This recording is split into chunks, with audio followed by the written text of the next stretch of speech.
Hey everybody, I'm Beebs Kelley. Welcome back to another video. Thank you so much for being here with me. Today's video is all about what Harry and Meghan's actual endgame really was. A few weeks ago when we were discussing Omid's book Endgame, I told you all that I did have a video well over a year ago now asking these questions, and I titled it Endgame, wondering what exactly is Harry and Meghan's endgame here? What is the point of all of this? What are they trying to achieve and accomplish? What exactly Harry and the Meg's true motivations may have or were likely to have been. Since then, more books, more facts, and more stuff has come out, so I figured it was time for an update, but also I still find it absolutely fascinating because it's definitely not what they expected. There's no way. There is absolutely no way that this is what they had envisioned. So it's safe to say that things have not gone according to plan, but nonetheless, what did they want? What did they actually think was going to happen? It has since become popular belief that the Meg never intended to stay within the royal family and that Megxit was discussed long before it occurred. I do not argue this. Journalists with well-placed sources have reported this to be the case, that Oprah was in talks with them before wedding and things like that beforehand, but we still don't know to what extent things were planned out ahead of time. So I personally think that the Meg was open to staying within the royal family at first, had she gotten her way at least. Perhaps a lot of this was actually just opportunistic. When Megxit and Oprah were fresh, and before Netflix and Spare, Harry and the Meg had a 5-year plan to maneuver themselves into a higher position or simply with greater power within the firm. Find a way to get to either equal footing with Prince William and Catherine, Princess of Wales, or even better, like more popular and just as much privilege, power, and say within the royal family.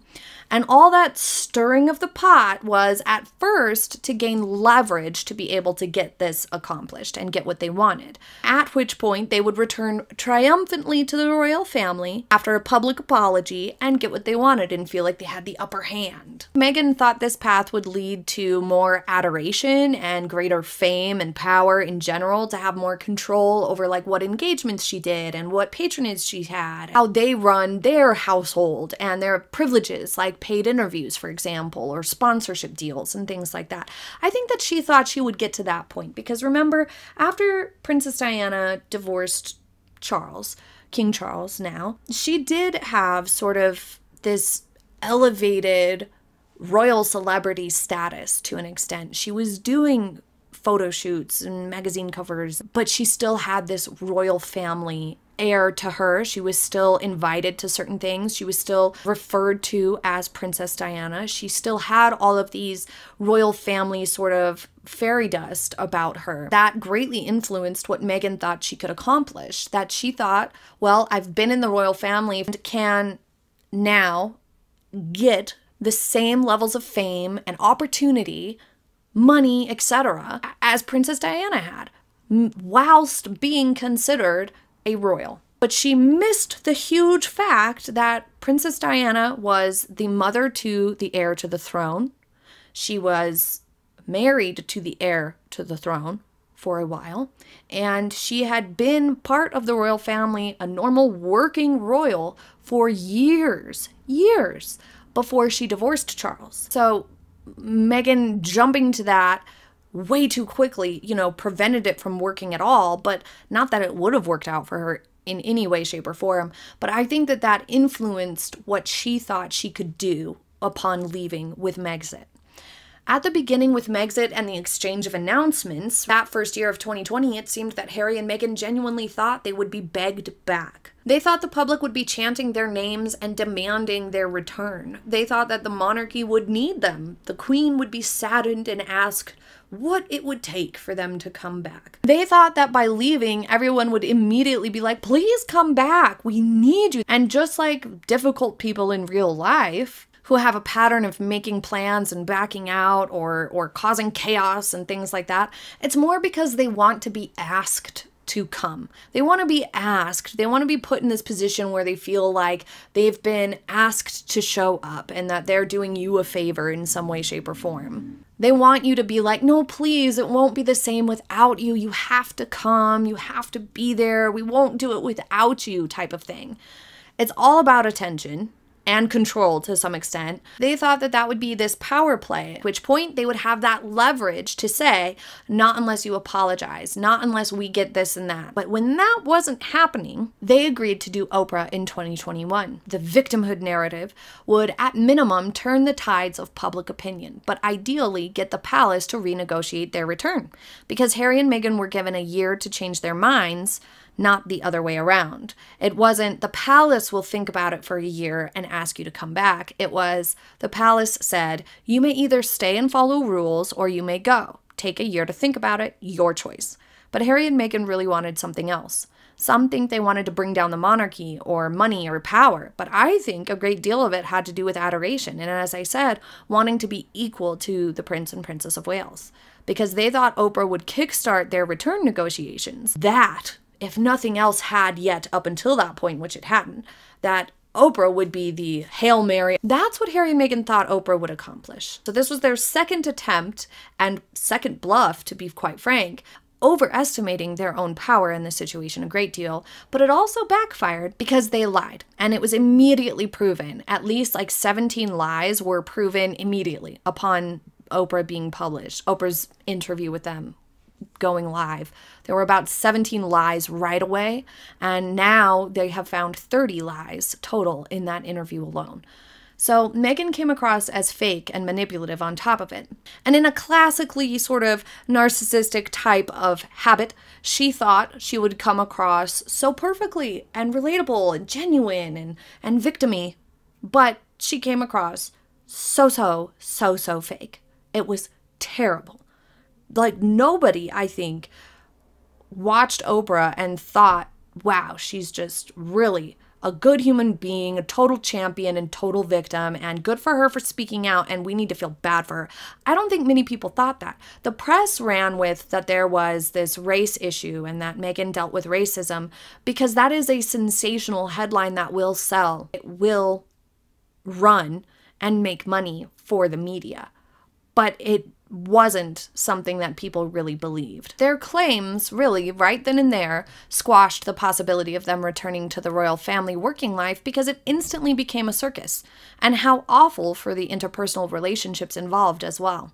Instead of gaining leverage like they set out to do, they lost leverage. They lost the ability to negotiate at that point in terms of in the palace, in the firm, the royal family themselves saw that Harry and Meghan were willing to lie, go to great lengths to try to manipulate the situation, at which point it became immediately unsafe for anybody in the royal family to try to talk to these people, which meant in the future, the possibility of Harry and Meghan rejoining from their side, from the royal family side, was written off instantaneously upon Oprah airing. Their initial harebrained idea was to spend 2021 with the upper hand after Oprah aired, sorting out details of a return to the family by Sandringham Christmas. Blind to how this would actually play out in reality, they assumed that they would be back in the fold before Queen Elizabeth's passing. Harry and Meghan thought that by the time late 2021 rolled around, the shockwaves of Oprah would have reached the royal family and sent them begging and groveling back to Harry and Meghan, and that they would be able to negotiate a title of princess for the Meg, a half-out approach to try to negotiate that sort of elevated position. Having that half-in, half-out is what they really wanted to have happen, and they thought they for sure had many years to accomplish it.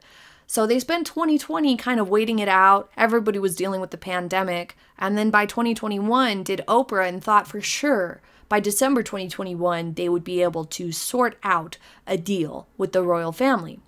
Of course, COVID's slowing everything down, especially in terms of momentum on the money-making front, and the palace not bending to them after Oprah at all had an impact. But that is where Spare, Netflix, and that awful podcast were born from, because they realized, wow, this didn't work. Oprah didn't work. It did not bring them back to the negotiating table with the royal family. It did not get them an apology from the royal family. It did not get them anything.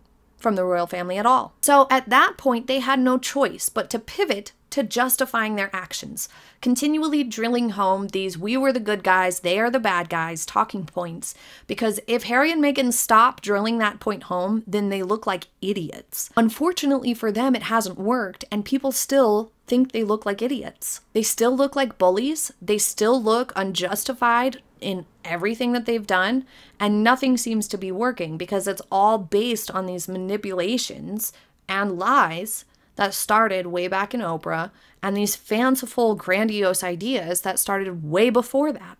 A lot of it has been fueled by personal vendetta, obviously. Perceived slights and the inability to see how this stuff would actually play out in the public sphere or with the royal family, so a lack of foresight and self-awareness on both Harry and Meghan's part. But it's clear that Meghan especially had a lot of pent-up resentment towards Catherine, and Harry had a lot of pent-up resentment towards William, which has come out in their petulant, whiny attacks and accusations and sort of media chess games and leaks. As 2022 rolled around and none of that other stuff had worked at that point, started writing Spare and started developing archetypes, thinking, well, then we'll just go ahead and keep telling people just how horrible the royal family is. And people will come around. People will see that we're the victims and that they're so bad. The problem is that in doing so, they made themselves known as bullies and as out of touch, really, really whiny, overly sensitive, overly reactive people. And that's the worst thing you could possibly do to your image in a situation like this, because then people will be afraid to work with you. People will be afraid to be your friend, because if you'll do that to a family member and you'll overreact on stuff and you're overly sensitive to stuff, and then you're out there running your mouth about it in public, people will not trust you. They do not want to get involved with that, especially other entertainment business people who have reputations to uphold and who have a public image themselves to protect. People like George Clooney, the Beckhams, these people have businesses and investments and jobs that they cannot have interfered with by bad press from somebody running their mouth or making stuff up, the way Meghan and Harry have shown themselves to do. They were starting to get a little bit of PR momentum around those events in Germany leading up to the Invictus Games. Queen Elizabeth's passing took them by surprise. They were thinking that they were going to start getting themselves going in the faux royal role that they wanted to carve out for themselves and show people just what they were missing and just how great that they are. But Queen Elizabeth's passing put a stop to that immediately. And at that point, they lost all potential leverage, all potential maneuvering power, and looked like complete dicks. While they thought they would have maneuvered themselves a great position and a better deal, so to speak, within the royal family long before Queen Elizabeth's passing, the fact that they didn't meant that all of these projects that set into motion in 2022 were already under contract, right in the middle of Archetypes season, and then Netflix and Spare immediately following Queen Elizabeth's passing was the absolute worst timing. During a time when they thought that this would really finally bring around the royal family once and for all, and or turn the tides of public opinion to favor Harry and Meghan, to be Sussex positive, so to speak, they thought these projects would do that while Queen Elizabeth was still on the throne. But the fact that she passed, and it was so devastating for people, and it was such a profound time in terms of the monarchy, it was the worst timing for them to come out with these petty, terrible accusations. People had already learned that Harry and Meghan were lying and manipulative. It made Harry and Meghan look even worse. It made them look even more insensitive, even more overdramatic, even more of a bully to do this and launch these attacks and these sort of whiny, rude projects at a time of immense grieving, not only for the royal family, for King Charles, for the monarchy in general, but for the UK and for the world. Queen Elizabeth was an icon. She held meaning to people everywhere. So for her to pass, and then Harry and Meghan to subsequently release the rest of our archetypes and all these other projects that were continuing to try to paint the monarchy and the rest of the royal family in a bad light, it backfired even worse than it could have. They thought for sure that they would have all these things done and tied up long before King Charles ever had a coronation or anything of that nature. But instead, the timing of this ended up squandering any possibility of their projects being received well at all. And instead of taking stock and understanding that they have screwed up big time, they continue to blame everybody else and everything else that they possibly can think of. The goal has shifted over time from what was originally trying to get better leverage to negotiate a better deal for themselves within the royal family still, has now become a vendetta campaign against members of the royal family, namely the Prince and Princess of Wales at this point, it would seem. They really have it out for them because they have everything that Harry and Meghan wished they could have had. The irony is that if Harry and Meghan had just been a little bit more patient and put in a little bit more work, they would have had something very similar to what the Wales family had, at least at this point in time. Both Harry and Meghan's camp and the Wales' camp would have been doing probably a similar number of events and engagements, splitting that workload under King Charles, both couples supporting King Charles. But it's clear now that that would have never worked out harmoniously because Harry and Meghan are too contrary. They just are anti-everything all the time, it would seem. So that wouldn't have worked out. But it's ironic that what they seem to want so much and so jealous of, they would have had. And that's the very lack of foresight that tends to get these types of toxic types in these positions, because they can't really see the big picture of situations and they can't see the long run. Now we have a lot of press coming out that Harry and Meghan just want to get on with their own projects and do their own thing now. They've given up on trying to get back into the royal family. Occasionally we still get headlines that Harry really misses the royal family and Harry's lonely and Harry wants back and he misses Christmases with his family. It makes you wonder, what did Harry actually want? What did Meghan actually want? A lot of people think that Meghan manipulated all of this and set all of this in motion originally, but that then Harry has been more and more enraged at not getting his way over these things. So allegedly, 2024 holds a lot of exciting projects in the pipeline for archetypes, for Harry and for Meghan. And they're going to continue trying to be faux royals. I don't think it's going to go very well. I think at this point they need to have a really big, major, hard pivot away from all of this type of stuff. And honestly, one of the only things that could possibly save their image at this point would be an apology from the Sussexes to the public at large for lying, to the people of the UK, to the press in general, but most importantly, to the royal family. What do you think they aimed to gain? Do you think it was spurred on by trying to hurt the monarchy? Or were they trying to hurt individual members of the royal family as best they could, like a mean-spirited, immature relation who will use name-calling and more to try to elicit a reaction or try to hurt someone? Or were they motivated by jealousy and greed, wanting to get even for perceived slights? Do you think they were trying to maneuver themselves into a better role, one of grander status within the royal family, and thought that they would gain bargaining power this way? Titles, tiaras, choices of tours and causes, speaking out on issues and making commercial deals, was it all down to that? Seems like what they were originally trying to do was something in this direction, and they've ended up completely over there, somewhere totally different, in a completely wrong place, and they're totally lost and have no idea what to do now because they have completely screwed.